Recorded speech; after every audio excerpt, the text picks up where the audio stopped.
Hello and welcome to our intake and elimination module training in THERP. Today we're going to go through how to track intake and elimination, how to do your recordings of that, as well as put repositioning times where you didn't have any elimination involved, as well as doing the bowel record check at the end. So to get to it, you're going to go from your dashboard along the left-hand side here. You'll see the health tab. I've already clicked on it, and you'll find the intake and elimination section where you'll click on New. You'll go ahead and go through here, pick your program, pick your person, just like you always do. It'll automatically take you to the current date and click Next. If it's already been started for the day, it'll jump in and show you already. Here's the documentation that's already been done by some of my coworkers here today. And we've got the overnight who's gone through and done her documentation. Gwen's come through and put 3 entries in here. One for at 12 o'clock, there was a void. At 3 o'clock, she did a repositioning. We'll show you this. And then at 5 o'clock, there was another void. And so these are the 3 entries every couple of hours that she made on this particular day. If I wanted to add to this and say that I just started working with Laurel, I can adjust my time to say when the event happened. My strong recommendation is every single time you provide care to a person, whether it's to help with a void, or if we have a person who is on an intake restriction where we're following their either fluid or food intake, to go ahead and enter this in as you go. It gets very difficult if you've been at the house for 6 hours or 8 hours to try and recall all of the things that happened over the whole course of that shift and do that with the sufficient detail. So I'm going to come through and say I just got done working with Laurel. I'm going to put in the time, and here, if I had fluid intake, I could put the number of milliliters. I could say how she took that liquid. I could say how much of the meal did she eat, how many approximate calories. These pieces are for only the folks who we are documenting on these pieces for. You don't need to do it unless the person has a specific directive to do so. The thing that we do is for every person that we work with, we are going to document the number of voids when we're aware of it. We have some people that are independent. We don't necessarily get their information, but anybody that we provide support to, we're going to go ahead and document. So let's say I helped a person use the toilet, or they voided using a brief. I'm just going to put a 1 in for that particular moment. And I'm not going to have milliliters because there's no way for me to measure that. Now, if a person uses a urinal or they use a catheter, we are going to track that. And they may have 200 milliliters that was in the urinal or in the catheter bag that I emptied out. And so I'm going to go ahead and note that each time that I empty those items. If a person had a bowel movement, we're going to note that here as well. And so first thing I'm going to do is select how many bowel movements they had in this particular record that I'm putting in. What type? We use the types up here at the top. We don't use the ones at the bottom. It's important that we're being accurate with this, and so be as accurate as you can be. And if you have questions with those, please do ask. And the general size of the bowel movement. It is important to note if there is any blood in the bowel movement, yes or no, and if there were any aids that were used to help them go. We also have space here because emesis is an elimination. If a person were to have an emesis, you'd come through and go ahead and note that in here as well. And once again, it's going to ask you the blood question. If you do, add that in here. So those are all the things that I may put into the documentation piece to the intake and elimination module. So to put that in the record, I'd hit continue. Since this is her active record, I'm not going to do that at this point in time, but it would have added another line here on the grid with all the information that I just put in.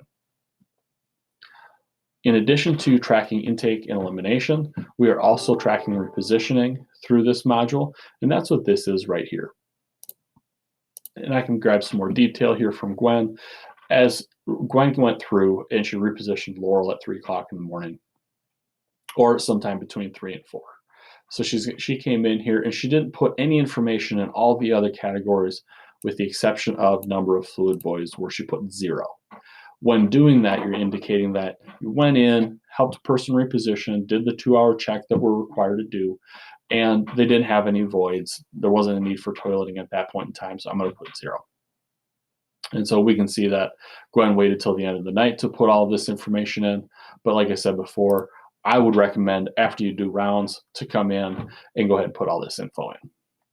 If there are any specific comments, there is space for you to add comments. They'll show up here at the bottom. Typically, not a lot of comments get made in this space, but it is an option. So that's the end of the documentation piece of it.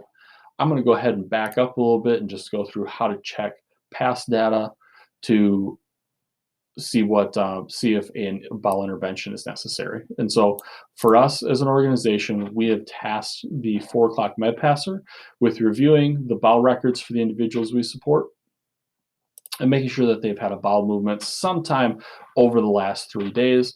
And if they haven't, then to provide the appropriate intervention. So just, I'm going to go through, I'm going to search. The reason I'm going to do that is so that I can get all 3 days that I'm looking for. So I'm going to click on Laurel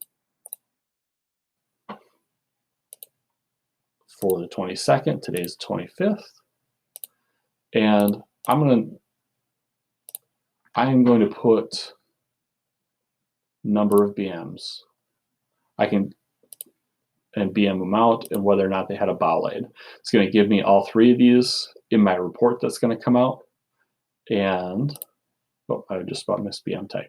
So I want to check on these pieces here. The reason being is if we've had a small BM a few days ago, that may not qualify for everybody. And so I do want to check and see what they've had. When I hit generate here, it's going to show me, hey, over the last number of days, she didn't have anything on the 22nd, 23rd, but she did go yesterday multiple times and it was normal. And then she had, looks like, some diarrhea. And all of your abbreviations are all listed up here.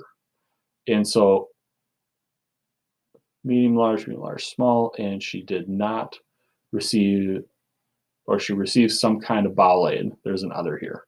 So I'm not sure what that was, but if I'm passing meds today, I can see that she went significantly yesterday. She's not going to need any kind of bowel aid here today, is my guess in regards to the protocol. Now, it's still early in the day and maybe some other things still happen, but it's not 4 o'clock yet on the 25th. But that's how you can check to see if they've gone in the last few days. And if I were not seeing this, and if Laurel's protocol said on day 3 with no bowel movement, utilize X, Y, or Z intervention, then I would be deploying that here today. So each person is going to have a unique protocol. You'll need to check and be familiar with what that is before you administer. And please do ask any questions. And also do make sure that you're checking these. It's very important. The 4 o'clock med passer is checking this every day. We can't have people going multiple, a long string of days without a bowel movement unless some of that is kind of within what their normal parameters are. And if we have a protocol that starts advancing on day 2 or day 3, we want to make sure that we're getting the interventions required in so that we're not causing people to back up unnecessarily. Some people need our support through those interventions, and it's important that we're monitoring and making sure that we're helping support them in this manner. If you have any questions, please do talk to your program manager or your nurse to make sure that we're facilitating this part of our service appropriately. Once again, I'm going to hit cancel because there's not anything for us to do there. And that brings us to the end of the intake and elimination module training.